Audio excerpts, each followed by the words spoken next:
쌀쌀한 겨울바람이 옷깃을 파고드는 초겨울의 오후, 나는 장터에서 돌아오는 길이었다. 충청도 작은 마을에서 평생을 살아온 72의 농부 김병만이라는 이름으로 살아온 내 인생의 대부분은 이 고요한 시골길과 함께였다. 오늘따라 허름한 외투와 이불 목도리의 틈새로 스미는 바람도 달갑게 느껴졌다. 손에는 장에서 정성스레 고른 호박 한 덩이와 여러 가지 채소들, 그리고 고구마 한 봉지가 들려 있었지만 그보다 더 묵직한 것은 오랜만에 서울 사는 딸을 만난다는 기대감이었다. 차창 밖으로 스쳐 지나가는 풍경이 낯설어질 무렵 고층 아파트가 늘어선 딸네 동네에 도착했다. 딸이 사는 아파트 문 앞에 서자 왠지 모를 서늘함이 등골을 타고 올라왔다. 두근거리는 가슴을 진정시키며 초인종을 누르는 순간 왠지 불길한 예감이 스쳤다. 현관문이 열리고 딸 서정의 얼굴이 드러났다. 그러나 예상했던 반가움 대신 찌푸린 표정과 당혹감이 역력했다. 눈빛은 냉담했고 입술은 굳게 다물어져 있었다. 그 뒤로 사위의 모습이 보였다. 그는 억지 웃음을 지으며 불편한 기색을 감추지 못했다. 나는 덤덤한 척 명절이라 얼굴을 보러 왔다고 말했다. 목소리를 단단히 하려 했지만 끝이 자꾸 떨렸다. 딸의 대답은 예상보다 차가웠다. 요즘 세상엔 명절이라고 다 찾아오지 않는다는 말, 갑자기 오면 어떡하냐는 말은 가시처럼 가슴을 파고들었다. 사위는 시계를 힐끔 보며 오늘 모임이 있어 나가봐야 한다고 거들었다. 그의 눈빛에서 이제 그만 돌아가세요라는 무언의 메시지가 익혔다. 그 순간 목덜미가 화끈해지며 발밑이 허전해졌다. 장에서 정성스레 고른 호박과 고구마가 갑자기 부질없게 느껴졌다. 잠시라도 쉬어가고 싶다는 말을 꺼내자 딸은 집도 준비가 안 되어 있다며 현관문을 반쯤 닫아버렸다. 가느다란 바람 사이로 대문 옆 감나무의 빨간 홍시가 눈에 들어왔다. 다 익어 떨어지기 직전에 그 홍시가 내 마음과 닮았다. 손등으로 얼굴을 문질러 감정을 누르며 발기를 돌렸다. 발소리가 유난히 크게 울려 퍼졌다. 서울까지 와서 이런 대접을 받다니 서글펐지만 돌아설 용기도 나지 않았다. 등 뒤로 딸의 마지막 말이 들려왔다. 다음부터는 연락하고 오라는 것. 그들도 이제 가정이 있다는 말이 바람결에 실려 꽂혔다. 머릿속이 하얗게 비었다. 뒤돌아보니 문은 이미 굳게 닫혀 있었다. 마치 애초에 열린 적이 없었던 것처럼, 누구도 나를 기다리지 않았던 것처럼. 붉게 물든 저녁 노을 아래 내 그림자는 유난히 길고 외로웠다. 한때는 내 전부였던 딸의 집을 등지고 걸어가는 발걸음이 그 어느 때보다 무거웠다. 골목길을 걸으며 나는 서른해도 더 지난 시간 속으로 빠져들었다. 40이었던 그 시절, 나는 이 마을에서 제일 가는 장터 상인이었다. 농사도 짓고 장날마다 손수 재배한 농산물을 트럭에 가득 싣고 장사를 나갔던 때였다. 병만이 형님이라는 이름이 불릴 때마다 어깨가 으쓱했고 누구도 내 이름을 모르는 사람이 없었다. 그때는 지금처럼 텅 빈 손으로 서울을 올라오는 일이 없었다. 트럭에는 늘 풍성한 삶의 결실이 넘쳐났다. 새벽에 잡은 닭과 갓 낳은 달걀, 땀 흘려 재배한 옥수수와 마늘까지 모두 내 손으로 일군 것들이었다. 서울로 팔러 가는 길은 항상 설렘으로 가득했다. 그 길이 딸을 만나는 길이기도 했으니까. 어린 서정이는 아버지가 온다는 소식에 두 손을 꼭 잡고 뛰어나오곤 했다. 아빠라고 부르며 품에 안기던 그 순간들이 지금도 눈앞에 선명하게 그려진다. 아내는 늘 아랫목에 김이 모락모락 나는 찌개를 끓이며 어서 오세요라며 반겼다. 그때의 나는 가족을 지키는 든든한 기둥이었다. 특히 잊혀지지 않는 건 서정이가 중학생이던 겨울날의 기억이다. 서울의 첫눈이 펑펑 내리던 날, 무거운 짐을 다 내려놓고도 한방눈을 맞으며 서정이를 학교 앞까지 마중 나갔었다. 친구들 사이에서 우리 아빠 멋지지? 라며 자랑스럽게 말하던 딸아이의 해맑은 웃음소리가 아직도 귓가에 맴돈다. 그런 아이가 어쩌다. 지금은 다음부턴 연락하고 오세요라며 선을 긋는다. 걸음을 멈추고 하늘을 올려다보니 서울의 겨울 하늘은 유난히 높고 멀게만 느껴졌다. 어린 서정이가 손을 꼭 잡고 함께 걸어가던 골목길의 기억은 사라지고 이제는 냉랭한 말투만이 귓가를 때린다. 내가 뭘 잘못했을까? 속으로 되뇌었지만 쉽게 답이 떠오르지 않았다. 젊은 시절의 나는 누구보다 성실하게 살았다. 몸이 약한 아내가 병원 신세를 질 때도 나는 새벽부터 밤늦게까지 일했다. 딸을 서울대학까지 보내기 위해 논밭을 팔고 빚까지 내야 했지만 그것조차 기꺼이 감수했다. 아내는 딸이 대학에 합격하던 날, 우리 이제 살았다며 기쁨의 눈물을 흘렸다. 그 장면이 아직도 생생하다. 어쩌면 그날이 우리 가족의 마지막 행복한 순간이었는지도 모른다. 아내는 몇 해 전 세상을 떠났고 그 후로 더욱 외로움이 깊어졌다. 딸이 그렇게 차갑게 군 것도 어쩌면 사위 앞에서 체면 때문일 거라 애써 이해해보려 했다. 요즘 젊은 사람들은 다들 바쁘지. 스스로를 위로하지만 마음속 깊은 곳에서는 허전함이 파도처럼 밀려왔다. 지금도 이 허름한 외투를 고집하는 이유는 딸 대학 보내던 그 겨울부터 입던 옷이기 때문이다. 낡은 외투 주머니 안쪽에는 아내가 손수 꿰매준 작은 헝겊 조각이 아직도 그대로 붙어 있다. 그 헝겊을 만지며 나는 중얼거렸다. 그래도 우리 서정이 엄마 닮아서 속정은 깊은 앤데. 하지만 차가운 현실은 그 작은 기대마저 무겁게 짓누르는 듯했다. 버스 정류장으로 향하는 발걸음은 무거웠다. 쌀쌀한 서울의 겨울바람이 뺨을 스치고 어둑해진 하늘 아래 내 그림자는 점점 길게 늘어져 갔다. 한때는 가장으로서 당당했던 내 모습은 어디로 사라져버린 걸까? 이제는 딸에게조차 부담스러운 존재가 되어버린 나를 생각하니 가슴 한구석이 무겁게 내려앉았다. 며칠이 지나고 나는 또다시 서울 하늘 아래 딸의 집 앞에 서 있었다. 이번에는 무겁던 마음을 달래려는 듯 가벼운 발걸음이었다. 손에 든 것은 작은 비닐봉지 하나뿐. 그 안에는 시골에서 정성껏 가져온 갓단 무와 배추 몇 포기, 그리고 내 손으로 직접 담근 된장이 들어 있었다. 지난번 냉대에도 불구하고 다시 찾아온 것은 마음속에 남은 희미한 기대 때문이었을까. 이거라도 갖다 주고 내려가야지. 작은 미소를 지으며 인터폰 버튼을 누르는 순간 가슴이 조금 설렜다.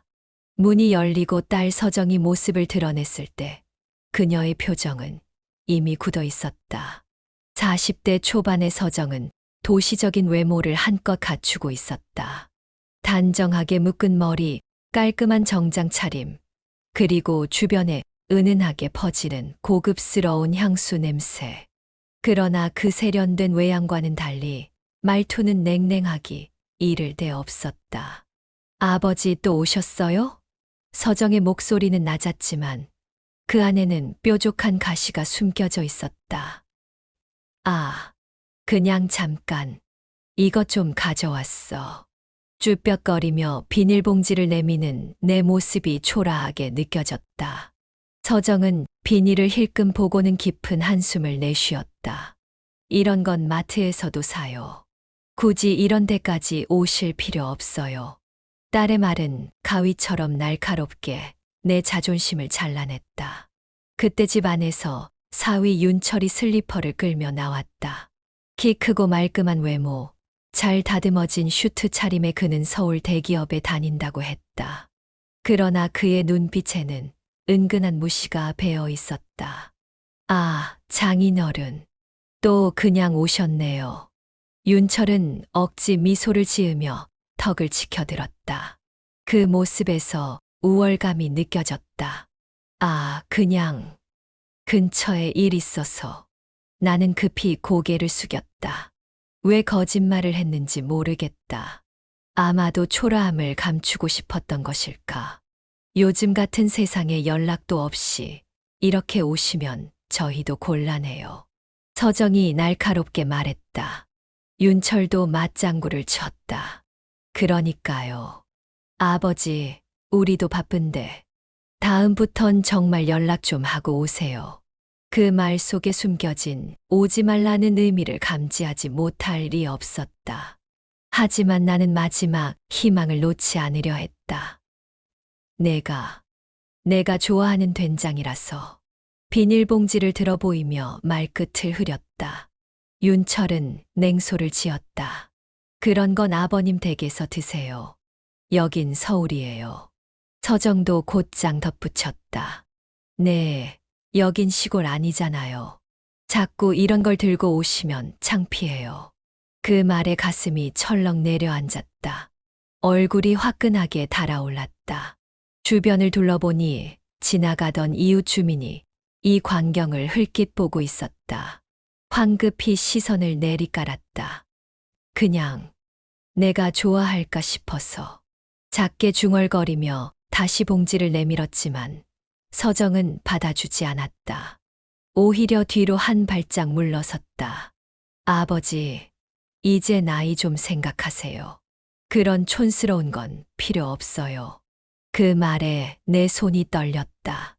비닐봉지를 쥔 손에 힘이 잔뜩 들어갔다. 윤철이 비웃듯 말했다. 이런데 와서 이러시면 저희 체면도 있잖아요. 시골 어른이랑 다르게 우리도 체면 챙기며 살아야지 않습니까? 나는 말없이 고개를 끄덕였다. 하지만 눈시울은 이미 붉어졌다. 내 마음 속에서는 믿을 수 없는 의문이 맴돌았다. 우리 서정이, 그 착한 애가 왜 이렇게. 아래 십수를 깨물며 겨우 참는 순간 서정이 마지막 쐐기를 박듯 말했다. 아버지, 다음부턴, 아니, 다음엔 아예 연락 안 하셔도 돼요. 그냥 집에서 쉬세요. 뒤이어 문이 탁 하고 닫혔다. 나는 손에 든 비닐봉지만 덩그러니 들고 서 있었다. 추운 겨울 바람이 옷깃을 파고드는데 한참 동안 그 자리에서 움직일 수 없었다. 지나가는 사람들은 나를 힐끗 쳐다보다 아무 말 없이 지나쳤다. 딸이 이렇게 변했구나. 애써 비닐봉지를 다시 품에 안고 고개를 푹 숙인 채 천천히 발걸음을 돌렸다. 머릿속에는 아내와 함께 딸을 품에 안고 웃던 그 겨울날의 따뜻한 기억이 아프게 떠올랐다. 그때는 이토록 외롭고 버려진 느낌이 아니었는데 며칠이 지났지만 딸의 마지막 말이 귓가를 맴돌아 잠을 이루지 못했다. 다음부턴 연락 안 하셔도 돼요. 그 말이 가시처럼 내 마음을 찔러댔다. 침대에 누워 천장을 바라보며 밤을 하얗게 지새우는 날이 늘었다. 하지만 나는 한 번만 더, 정말 마지막으로 손주 얼굴이라도 볼 수 있길 간절히 바랐다. 그래서 또다시 서울행 버스에 몸을 실었다. 이번에는 작전을 바꿨다. 딸의 집 앞에 불쑥 나타나는 대신 그녀의 회사 근처에서 기다리기로 했다. 손주가 학교를 마치고 어머니를 만나러 오지 않을까 하는 작은 희망을 품고 작은 공원 벤치에 앉아 2시간 넘게 기다렸다.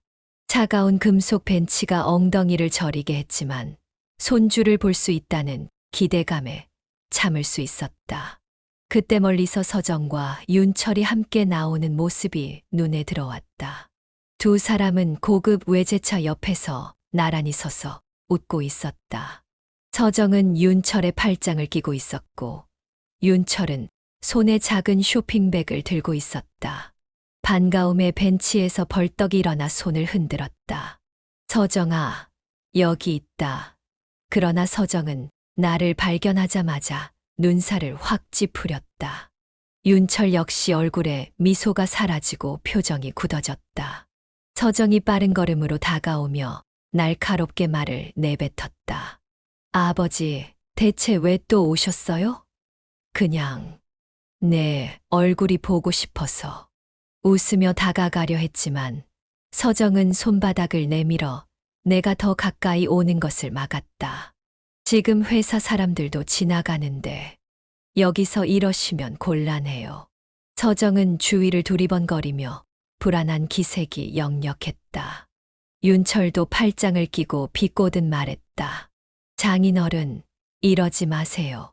시골에서 올라와 서울에서 이러시면 체면 깎이십니다. 손이 떨려왔다. 고개를 숙인 채 작은 목소리로 말했다. 아니, 나는 그냥 손주도 보고 싶고. 그러자 서정이 목소리를 한 톤 높였다. 우리 애 학교 끝나고 학원 가느라 바빠요. 아버지가 시간 맞춰준다고 해도 애한테까지 이 촌스러운 분위기 보여주고 싶지 않아요. 그 말에 크게 상처받은 얼굴로 서정을 바라봤다. 목구멍까지 차오르는 서러움을 삼키며 물었다. 서정아, 너 그렇게까지 말해야 하니? 윤철이 코웃음을 쳤다. 여보, 그냥 말씀드려. 아버님, 우리 여기서 불쑥불쑥 나타나시는 거 솔직히 민폐예요. 서정도 똑같이 맞장구 쳤다. 맞아요. 아버지가 이런 데서 우릴 부르면 사람들이 뭐라 하겠어요? 촌에서 올라온 할아버지라고 수군대기라도 하면 어쩌라고요? 그제야 윤철이 손에 들고 있던 쇼핑백을 자세히 보게 되었다. 안에는 고가의 시계가 들어 있었다. 반짝이는 금색 줄이 내 눈에 들어왔다. 그건 내가 사고 싶다던 명품 시계 아니니? 나의 말에 윤철이 가볍게 웃으며 대답했다. 네, 아버님. 오늘 서정이가 사줬어요. 요즘 제가 힘들다고 하니까 위로 차원에서요. 말없이 그 시계를 바라보다가 자신의 낡은 외투 자락을 내려다봤다. 꿰맨 자국이 선명한 헌 외투. 이 외투로 딸을 대학까지 보냈던 나날들이 주마등처럼 스쳐 지나갔다. 서정은 그런 내 시선을 따라가더니 비웃듯 말했다. 아버지, 우리도 아버지처럼 살 순 없어요. 이제 우리 인생 좀 즐기고 싶어요. 그 말에 가슴이 철렁 내려앉았다. 무언가 속에서 무너지는 소리가 들리는 듯했다. 평생 딸을 위해 살아온 내 삶이 한순간에 부정당하는 느낌이었다. 내가 너희 다 키우느라 아무것도 안 하고 살았다고 생각하니? 목소리가 떨렸다. 그러나 윤철은 코웃음을 쳤다. 장인어른, 과거야 그렇다 쳐도 지금은 시대가 다르잖아요. 서정이 마지막으로 비수를 꽂았다. 아버지, 솔직히 말할게요. 더 이상 우리 인생에 끼어들지 마세요. 우리도 아버지 챙기느라 힘들어요. 그 말을 끝으로 두 사람은 나를 뒤로 한 채 차에 올라타 버렸다. 고급 외제차가 굉음을 내며 내 앞에서 빠르게 사라졌다. 그 자리에 혼자 서서 멀어지는 차를 바라봤다. 다시 벤치에 앉아 지나가는 회사원들 틈에서 손을 떨며 눈을 감았다. 주변의 소음은 점점 멀어지고 내 귓가에는 딸의 차가운 말들만이 맴돌았다. 그래, 나는 짐이었구나. 눈가에 주르륵 하염없이 눈물이 흘러내렸다. 오래 참아왔던 서러움이 홍수처럼 터져 나왔다. 당당했던 아버지의 모습은 간데없고 이제는 버려진 낡은 외투처럼 쓸모없는 존재가 되어버린 나 자신이 서글펐다. 차가운 도심의 바람이 등을 더 깊이 짓눌렀다. 시골집으로 돌아온 나는 며칠 동안 아무것도 하지 못했다. 마당에 홀로 앉아 하늘을 바라보거나 방 안에 누워 천장을 응시하는 시간이 길어졌다. 그러다 문득 오래된 서랍장을 열어 낡은 노트를 꺼내 들었다. 노트 속에는 빽빽하게 적힌 주소와 이름들이 가지런히 정리되어 있었다. 내 인생을 함께 걸어온 오랜 친구들과 후배들, 그리고 젊은 시절 함께 땀 흘리며 일했던 이들의 연락처였다. 노트를 넘기며 서울에서의 쓰라린 기억이 다시 떠올랐다. 달콤한 가족의 온기를 기대했지만 돌아온 것은 차가운 거절과 냉담한 시선뿐이었다. 딸의 마지막 말, 우리 인생에 끼어들지 마세요라는 그 말이 계속해서 귓가를 맴돌았다. 이제 나도 준비해야지. 깊은 한숨과 함께 낡은 전화기를 들었다. 한 명 오랜 인연들에게 연락을 취하기 시작했다. 그들은 내 목소리를 듣자마자 반가워했다. 어떤 이는 병만이 형님, 이런 전화를 다 다셨네. 라며 환호했고, 또 다른 이는 선배님, 무슨 일이십니까? 제가 달려갈까요? 라며 진심 어린 걱정을 표했다. 몇 주가 흘렀다. 서울의 한 고급 식당, 수정 같은 샹들리에 아래 윤철과 서정이 우아한 테이블에 앉아 있었다. 그들 앞에 나타난 인물은 다름 아닌 나였다. 하지만 평소의 내가 아니었다. 깔끔한 정장 차림에 빛나는 수트핀을 단 모습은 그들이 알던 초라한 시골 노인과는 달랐다. 서정은 어안이 벙벙한 표정으로 입을 열었다. 아, 아버지, 여긴 어떻게? 나는 여유롭게 웃으며 대답했다. 여기 사장님이 옛 동료라 초대받아서 왔다. 그 순간 식당 매니저가 다가와 윤철에게 정중하게 말했다. 손님 죄송합니다만 결제가 거절됐습니다. 윤철이 당황해서 지갑을 다시 열었지만 카드는 이미 정지되어 있었다. 그리고 식당 직원이 조용히 속삭였다. 고객님, 회사 계좌가 압류됐다는 연락이 방금 왔습니다. 윤철의 얼굴이 하얗게 질렸다. 서정도 눈을 동그랗게 뜨며 뭐야? 이게 무슨 소리야? 라며 중얼거렸다. 나는 잠시 그들의 당황한 모습을 지켜보다가 조용히 말을 이었다. 너희 회사, 내가 옛 후배들 도움을 좀 받았지. 그동안 너희가 내게 숨기던 것들 다 알게 됐거든. 서정이 입술을 달달 떨며 소리쳤다. 아버지, 지금 뭐 하시는 거예요? 깊은 한숨을 내쉬었다. 내 목소리는 무겁지만 단단했다. 내가 너희한테 바란 건 돈도 명예도 아니었어. 그냥 가족으로서 사람답게 함께하는 자리였지. 윤철은 손을 덜덜 떨며 내게 다가왔다. 그의 눈에는 두려움이 가득했다. 장인어른, 잘못했습니다. 제발 한 번만 용서해 주세요. 서정도 내 손목을 잡으며 울먹였다. 아버지, 저희가 잘못했어요. 한 번만 용서해 주세요. 두 사람의 손을 조용히 내려놓았다. 그들의 얼굴에는 더 이상 교만함과 차가움이 없었다. 오직 두려움과 후회만이 가득했다. 이제야 내 말이 들리니? 두 사람은 그 자리에서 무릎을 꿇고 울었다. 주변 사람들의 시선이 쏟아졌지만 나는 조용히 그들을 내려다보았다. 이 순간을 위해 준비한 것이 아니었다. 단지 딸의 진심이 듣고 싶었을 뿐이었다. 천천히 자리에서 일어섰다. 우리 셋을 바라보는 시선들이 느껴졌지만 이제는 그런 것들이 중요하지 않았다. 내 목소리는 부드럽지만 깊은 울림을 담고 있었다. 가족은 돈으로 사는 게 아니다. 사람으로서 서로 존중하며 함께해야 하는 거야. 식당의 불빛이 내 얼굴에 드리워졌다. 한때는 가장으로서 당당했던 그 모습이 잠시나마 되돌아온 듯했다.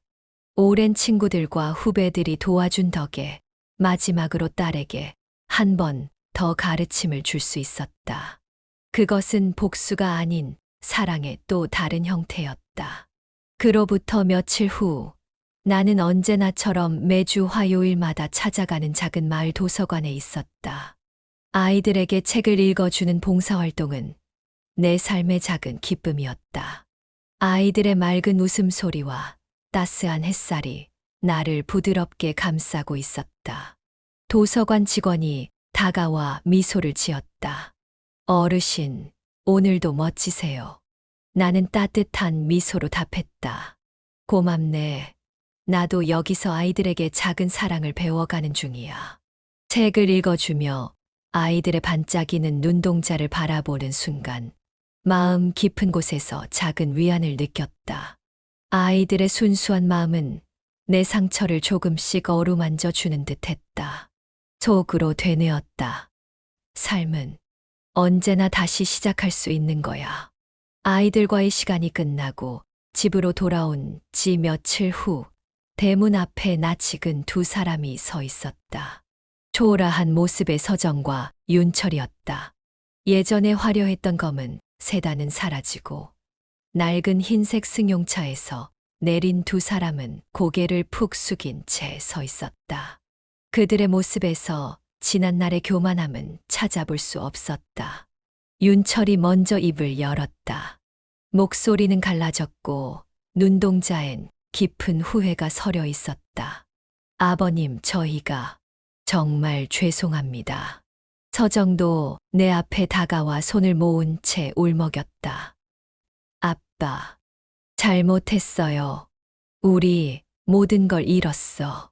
이제 정말 아빠밖에 없어요. 묵묵히 문 앞에 서서 두 사람을 내려다보았다. 그들이 겪었을 고통과 절망이 얼굴에 그대로 새겨져 있었다. 그래, 이젠 너희도 세상이 얼마나 차가운지 알았겠구나. 윤철은 주저앉으며 바닥에 이마를 대었다. 아버님, 정말 죄송합니다. 용서해 주세요. 잘못했습니다. 그들의 진심이 느껴졌다. 서정도 흐느끼며 윤철 곁에 무릎을 꿇었다. 주변 이웃들은 창문 틈새로 그 광경을 지켜보고 있었다. 병만 씨 마음이 어떨까? 그래도 저 애들이 크게 뉘우치는 걸 보니 철은 좀 들었네. 수군거리는 소리가 바람에 섞여 들려왔다. 긴 침묵 끝에 무겁게 입을 열었다. 버려졌을 때 생각나더라. 쓸모없는 사람처럼 느껴졌어. 서정은 고개를 숙인 채 소리 없이 눈물을 흘렸다. 아빠, 정말 미안해. 그땐 내가 너무 한숨을 내쉬며 손을 내밀었다. 그래, 부모는 자식 잘못에도 문을 닫을 수 없는 법이지. 그 손길의 서정은 무너진 듯 울음을 터뜨렸다. 윤철도 떨리는 손으로 내 손을 잡았다. 다신 이런 일 없을 거야. 아버님, 죄송합니다. 이제 정말 다시 태어났다고 생각하고 늘 겸손한 자세로 살겠습니다. 두 사람을 조용히 일으켜 세웠다. 이젠 진짜 내 딸, 내 사위로 살아가길 바란다. 그리고 사람답게 살길 바란다. 주변 이웃들이 고개를 끄덕였다. 병만 씨, 진짜 큰 어른이야. 저게 부모지. 그날 밤, 내 집에는 오랜만에 웃음소리가 돌아왔다. 식탁엔 따뜻한 국과 정성스레 만든 반찬이 놓였고, 우리 세 사람은 오랜만에 둘러앉아 소박한 식사를 나눴다. 딸이 무릎을 꿇으며 반성하는 모습에 마음이 아팠지만, 한편으로는 그 진심이 느껴져 위안이 되기도 했다. 며칠 후, 내 마당에 작은 꽃나무가 심어졌다. 봄바람에 노란 꽃이 피 살랑살랑 흔들렸다. 서정은 마루에 앉아 내 곁에서 차를 마셨다. 아빠, 우리 앞으로는 진짜 잘할게. 서정이 오랜만에 용기를 내어 내게 다가와 품에 안겼다. 한때 아이였던 딸의 온기가 다시 내 가슴에 전해졌다. 가슴이 뭉클해졌다. 딸을 꼭 안으며 말했다. 그래, 그런 마음으로 잘 살면 된다. 윤철이 다가왔다. 그의 눈빛은 예전과 달리 겸손함이 묻어났다. 아버님, 앞으로 우리 변한 모습 보여드릴게요. 미소 지으며 말했다. 그래, 기대할게. 따스한 햇살이 우리 세 사람을 비추었다. 꽃나무 사이로 불어오는 봄바람이 온기를 안겨주는 듯 했다. 이제 우리는 다시 시작할 준비가 되어 있었다. 속삭였다. 삶은 이렇게 천천히 다시 피는 법이지. 멀리서 까치가 울었다. 내 눈가에 잔잔한 웃음이 번졌다.